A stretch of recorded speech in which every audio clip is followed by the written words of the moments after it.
I still remember my first day as a babysitter for the Granger family. It was autumn in Oregon. The air was chilly, and the wind swept dry leaves across the yard of their old house. The Grangers had just moved to our town, a small family with a 7-year-old daughter named Ellie. Mrs. Granger seemed friendly, though her husband was quieter.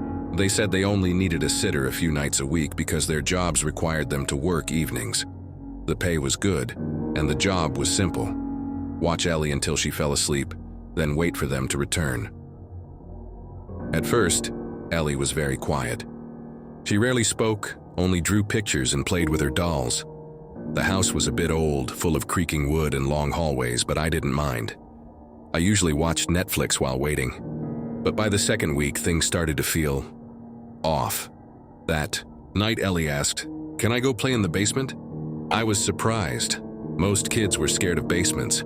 I replied softly, "It's dark down there, Ellie. Are you sure?" She simply nodded with a smile. "My friend is waiting down there. His name is Marrow." I chuckled. "An imaginary friend, huh?" "He's not imaginary. He says you don't like him." I stared at her. Kids often have imaginary friends, but that night, the way she spoke felt different. Too cold, too certain. After Ellie went to sleep, I went down to the basement. The room was dark and damp. On the back wall were strange markings like symbols drawn in charcoal. I assumed Ellie had done them, but they were too intricate, too symmetrical. The next day, I asked Mrs. Granger about the drawings. She looked puzzled and said, "We've never opened the basement. The key's been missing since we moved in." I froze. 2 nights later, Ellie began to change. She became more withdrawn, her eyes often staring blankly at the corners of rooms. One night, I saw her sitting in the middle of a dark hallway, whispering to herself. I approached quietly. "Ellie?" She didn't answer. I placed my hand on her shoulder. "Ellie, are you okay?" She slowly turned her head, and for the first time I saw her eyes. They were black. Her pupils dilated so much there was barely any other color. Then she spoke in a low voice that wasn't hers. "You reek of sin." I stepped back. "What do you mean?" "Ellie, what are you talking about?" She laughed. But it wasn't just her voice. There were 2 tones in that laugh, one high, one low. I reported it to her parents that night, but they said Ellie was just stressed from the move. They even suggested child therapy. By the 4th week, I stopped sleeping at home. I started having nightmares. In them, Ellie stood at the foot of my bed, eyes empty, her body moving in jerky motions. I'd wake up drenched in sweat. Sometimes, I thought I heard tapping on my window. One night, I found Ellie drawing something on her bedroom wall. I quickly shone my flashlight and my blood ran cold. She had drawn a large circle with symbols inside. The center, one word: Marrow. I became convinced this wasn't just psychological. I researched the symbol. It turned out to be an ancient summoning sigil from a forbidden cult, banned by the church since the 16th century. The name Marrow came up repeatedly, described as a child tempter spirit in cursed manuscripts. I contacted a priest from a Catholic church in the next town. He came discreetly after I convinced the Grangers it was serious. His face tensed as he saw Ellie. "This child isn't just haunted, she's possessed." We began the exorcism in the living room that night. At first, Ellie was calm, but as the priest started praying, her body began to twist. She screamed, a sound not hers. Objects in the room trembled. The lights went out, mirrors shattered, and then Ellie looked at me. "You filthy woman. Still dreaming of the baby you buried, aren't you?" The priest stopped chanting and stared at me. I froze. No one knew I had been pregnant at 16 and had an abortion in secret. No one. Not even my mother. "The demon knows our secrets," the priest said, his voice shaking. I broke down crying, unable to stand. The exorcism continued for 3 nights. Each night, Ellie grew more damaged. Her skin paler, her eyes a deeper blue-black, her body thin and covered in scratches. One night, she even levitated off the bed. Finally, on the 3rd night, the spirit vanished. Ellie passed out and remained, unconscious for 2 days. When she woke, she remembered nothing. No idea who Marrow was. No memory of the wall markings. I quit after that. But my story didn't end there. 2 months later, I received a letter. No return address. Inside was a single sheet of worn paper with the words, "He never left. He's just waiting for you to be ready."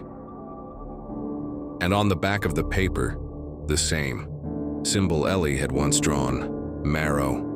Do you believe exorcisms are real? I don't care. I don't want you to believe. Because sometimes, it's your belief that calls them, and once you know their name, they never leave.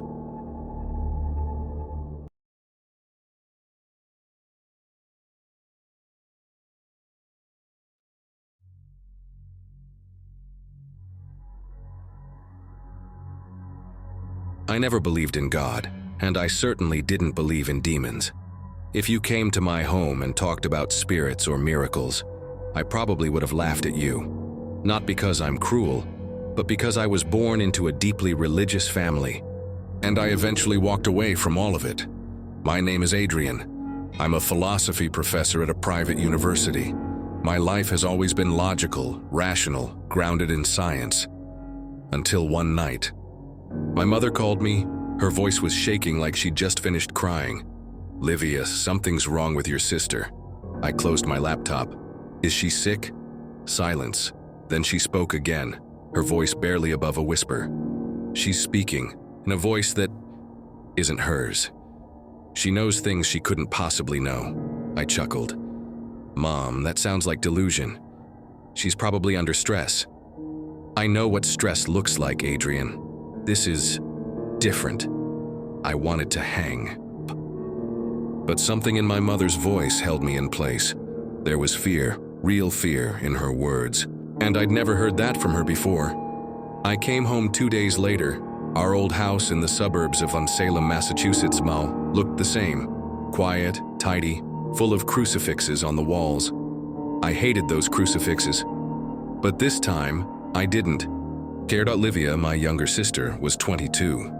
A vibrant art student who loved painting and listening to indie music.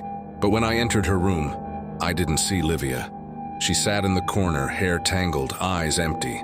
Her skin was pale as paper, dark circles under her eyes. Her hands trembled. "Livia?"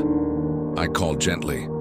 She turned and smiled, but the smile was wrong, too wide, too long. "Adrian," she said, "the golden boy of God who ran away."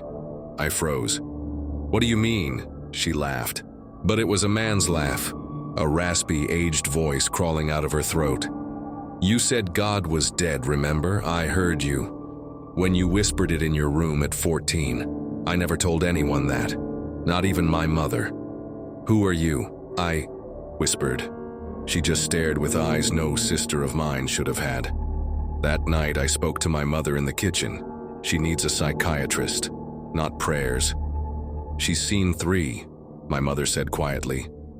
2 psychiatrists, 1 neurologist. All of them said the same thing. Her condition doesn't fit anything they know. Then check her into a clinic, something medical, not this. I tried everything, Adrian." She looked at me, defeated. "Father Thomas is coming tomorrow night." I shot up from my chair. "What? Mom, that's absurd." "Enough." Her tone changed, cold and firm. I'd never heard her like that before. "Whatever is in your sister, that's not Livia." The next night I stayed. Part of me wanted to leave, but something deeper told me I had to stay. Father Thomas arrived around 8, an older man with deep lines on his face and sharp eyes. He carried holy water and a worn leather bag filled with books and a rosary. "Where is she?" he asked simply. "We found Livia not in her room but standing in the living room facing the wall, murmuring in a strange tongue." "Is that Latin?" I asked. The priest didn't answer. He opened his book and began reading in a low, firm voice. That's when Livia turned around. "Oh, little priest," she sneered. "You want to play war?" The voice was not hers. It was deep, coarse, an old man speaking through a young girl's mouth. "This house is mine now. You're just guests." Her body jerked. She collapsed, writhing, screaming. But the scream wasn't just from her throat. It echoed like it came from behind her head too. Father Thomas sprinkled holy water. She shrieked. The windows rattled, books fell, lights flickered. I stood frozen. I couldn't explain what I was seeing. The exorcism took 3 nights. The first night, Livia twisted like a snake. Her tongue stretched unnaturally, her eyes rolled white. And then she started naming our sins, every single one. Adrian, you slept with your professor in your 5th semester, didn't you? That it was true, but I had never told a soul. Mother, you wanted to kill yourself when your husband cheated, right? My mom wept silently in the corner. Father Thomas kept reading, though his hands were shaking. The second night, Livia screamed until blood poured from her nose. She clawed her own skin until her fingernails cracked. And still, she laughed like nothing hurt. I'm not leaving. I bought this house with blood. I didn't sleep that night. I stared at the ceiling, trying to piece together every time I mocked religion. Every moment I called it a lie. Maybe I was wrong. The third night, the priest brought 2 others, an elderly nun and a young seminarian. They entered the room quietly. I stayed outside.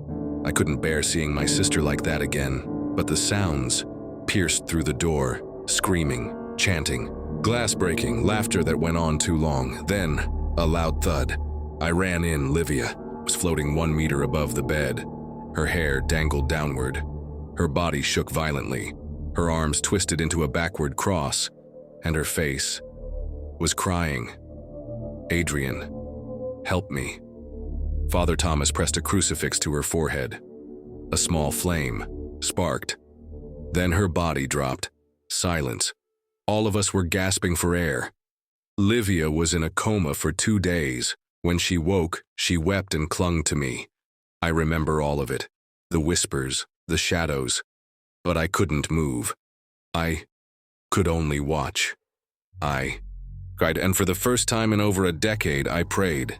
Not because I believed, but because I was terrified. A week later, I returned to my apartment, but something followed me home. The nightmares. Every night, I walked through a dark hallway in my dreams, and at the end of that hall, a voice would whisper, "I see you, now it's your turn." This story isn't over. Last week, I found a mark carved into the back of my apartment door, a faint scratch, forming a symbol. The same symbol that had appeared on Livia's body during the 3rd night. That mark wasn't from this world. Am I still an atheist? I don't know. But I do know one thing. We all have a dark duty waiting to be awakened. And if you think exorcisms are just stories, wait until something calls your name in the dark.